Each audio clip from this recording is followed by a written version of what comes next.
All right. How is the tour so far?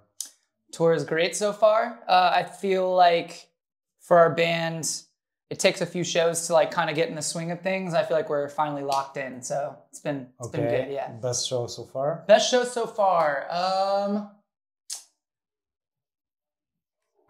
don't know. There's been a couple. There was a show in Germany that was really good. I think it was Berlin was awesome, and then we just did Sweden, and that was really fun.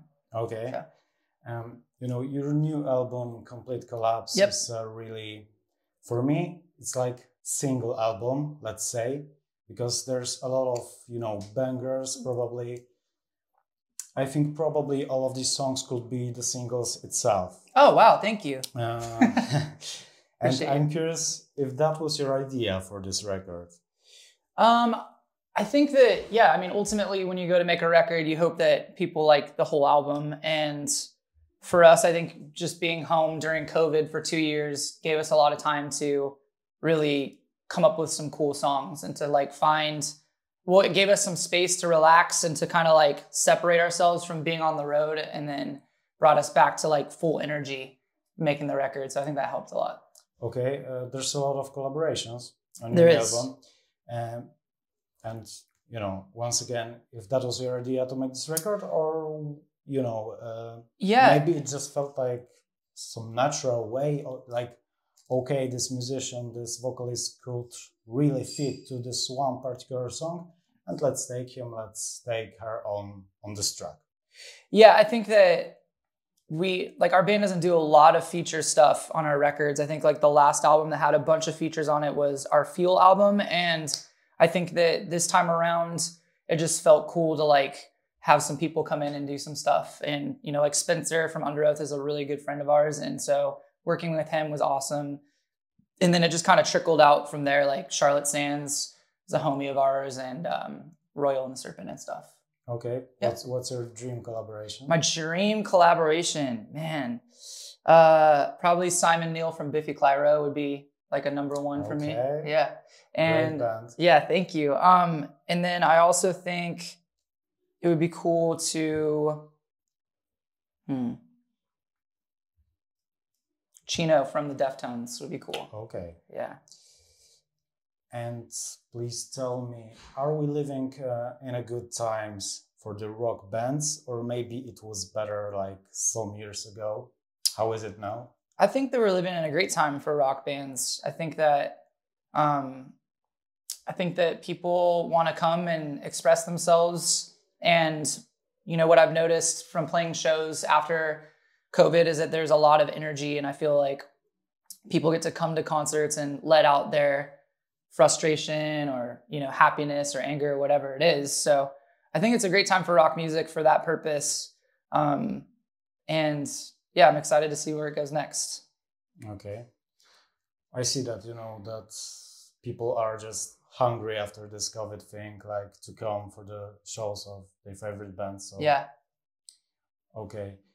You played at the When We Were Young festival in Las Vegas last year. Yep. And it's a really big like throwback thing, let's say. And how do you remember this festival? It was fun. It was cool to see a bunch of friends that we've played shows with before and just kind of like check in. It felt very Warped Tour-like in that way, where you haven't seen people in a long time, but it's, you know, it's like time hasn't stopped, you know? So, and then I didn't really get to like run around and see a lot of other artists because I just didn't really have as much time as I wanted, but I did get to see Paris and they were awesome. I got to see a little bit of Paramore, and I got to go on stage with Pierce the Veil. So that was a lot of fun. Yeah. I've seen that as a video on it. Yeah. It's great. Thank you. You as a band are on stage, I think, 14 years. And I'm curious if your career, your success tastes better now after all these years, when you're, I don't know, more mature maybe? Yeah, I think that it's better because we've grown up a lot as people. And I think that when you're young and in a band and you have some sort of success, that you can be very like jaded or egotistical about it. And I think that as you get older, you learn to like really appreciate the opportunities and the things that are presented to you. So for me now, I feel like making music is, you know, I'm stoked to still be able to do it and to come out and play shows and have people show up and sing along still. So very grateful. And it's like, that's the best feeling to have. Okay. My favorite song from Sleeping with Sirens, or discography, is Leave It All Behind. Nice. And could you tell me some background about this song? Maybe there's some interesting story behind that.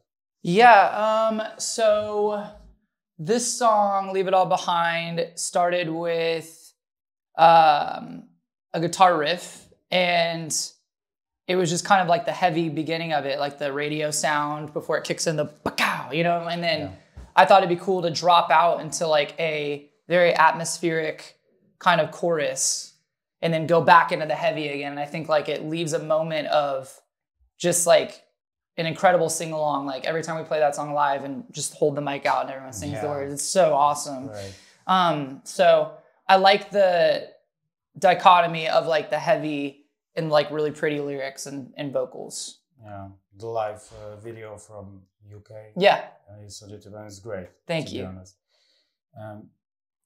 And I'm curious, which one of your latest albums was more fun to create? How It Feels to Be Lost, or a complete collapse? Ooh, How It Feels to Be Lost was great because it was no pressure. It was just, I think we went in and did like 2 weeks in the studio and then took a break and listened through everything, realized what we had and what we needed, and then went back in and finished it up. And we got to work with Zach Cervini, who's been a really good friend to us and is an incredible producer. He does so many great bands now. And so that was an awesome experience. I think Complete Collapse was a cool experience, just to be able to get back into a room with the band again and to see the guys again after a couple years of not being able to see anybody. So both of them have like their positive aspects. Yeah. Yeah. And which one you like more? Because in your set list on this tour, I think is more How It Feels to Be Lost. Songs, yeah, and right? the reason that is because we did like 2 tours on How It Feels to Be Lost, and then COVID happened. So a lot of people over here haven't gotten the chance to like hear those songs yet. So I think that we're playing a lot more of those songs on this tour. And then when we come back, I'm sure we'll work in a lot more Complete Collapse. So we can say you're promoting your 2 new albums right now. Yeah, pretty much. Yeah. Yeah. I'm curious what kind of music, maybe particular bands you listen to currently, and what would you recommend, and maybe some of them inspired you in some way? Yeah. So lately I've been listening to I've been going back and listening to a lot of older 90 bands. So like bands like Blur. And I actually started going back and listening to Nirvana, not just, you know, like their big records, but going back for their Green Day, like those bands too. And just like kind of becoming a fan of that music again, and just like kind of going back to where I started listening to music. Because I think that like, as we get older, we kind of just get stuck in the things that we listen to. And I also think that in this generation, everything is like so fast all the time. We don't really take a lot of moments to really like get involved in the music. Yes. So going back to those records has been really cool. And Radiohead has been somebody that I've been really enjoying listening to. Yeah. That's all. Thank you so much. Yeah. Thank for you a nice guys. Conversation. Thank you. Thanks. Yeah. Appreciate you. Have fun tonight. Enjoy the show.